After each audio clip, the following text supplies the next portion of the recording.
আমি একটি কথা আপনাদের মাঝে বলতে চাই, সেটা হচ্ছে ম্যাক্সিমাম আপনারা এখন ফেসবুক, টুইটার সহ সোশ্যাল নেটওয়ার্কের আওতায় যা আছে সব ফলো করেন। তো সেই জায়গা থেকে একটি ভিডিও যে কথা আসছে বারবার, সেই কথাটা একটু বলি। সেটা হারুন ভাই আমাদের সোনাপুর মোড় আঞ্চলিক কেন্দ্রীয় আঞ্চলিক যে দলীয় কার্যালয়, সেখানে একটি কথা বলছে। সেই কথাটা এরকম ছিল, আপনাদের সবার জানা উচিত। ভাইয়া বলছে ওখানে যে আমরা যারা দলের একটু ভালো সুসময় আসছে, আমরা যদি কেউ 500 টাকা কোথাও থেকে পাই, সেই 500 টাকা আমরা 3 জন মিলে 200 টাকা করে ভাগ করে যে নিব, সেই 200 টাকা করে না নিয়ে আমরা ওখান থেকে 150 টাকা নিব। 50 টাকা আমরা আমাদের নেতাকর্মীদের দিব। সেখান থেকে কেউ একটা চকলেট, কেউ একটা সুইংগামের কথা ভাই ওখানে উল্লেখ করেই বলছে যে কেউ একটা সুইংগাম খাইলেও সে কিন্তু খুশি হবে যে আমি দল থেকে এটুক পাইছি, ইভেন আল্লাহও খুশি হবে।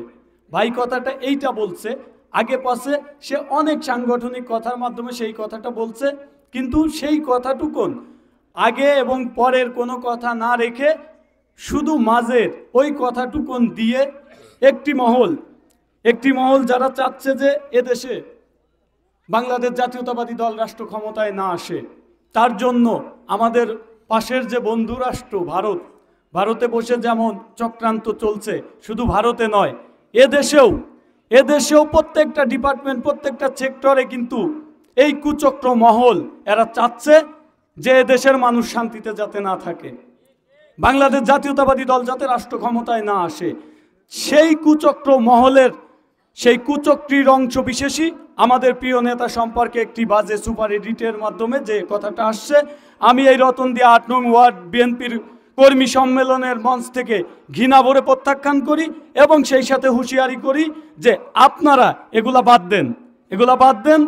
এখন যে জেনারেশন, ঠিক আছে, এই জেনারেশনের মানুষ সব বিষয় সম্পর্কে যথেষ্ট সচেতন, শিক্ষিত সমাজ, এখন প্রত্যেকেই সুশিক্ষায় শিক্ষিত। সুতরাং আমরা জানি যে কিভাবে মানুষকে হয়রানি করা যায়, এগুলা করে কিচ্ছু করতে পারবে না। বরঞ্চ প্রিয় নেতা জনাব হারুন রশিদ হারুন সাহেবের যে জনপ্রিয়তা, এটা আরো বেড়ে যাবে ইনশাল্লাহ। পরিশেষে আরেকটি কথা বলতে চাই, সেটা আমাদের যে কর্মী সম্মেলন, এই কর্মী সম্মেলনের মধ্য দিয়ে যে নেতৃত্ব উঠে আসবে, ইনশাল্লাহ আপনারা অত্যন্ত গুরুত্ব দিবেন জনাব তারেক রহমানের 31 দফা বাস্তবায়নে। আপনাদের মাঝে হয়তো অনেক প্রার্থী আসবে, আমি বিগত জায়গায়ও একই কথা বলেছি।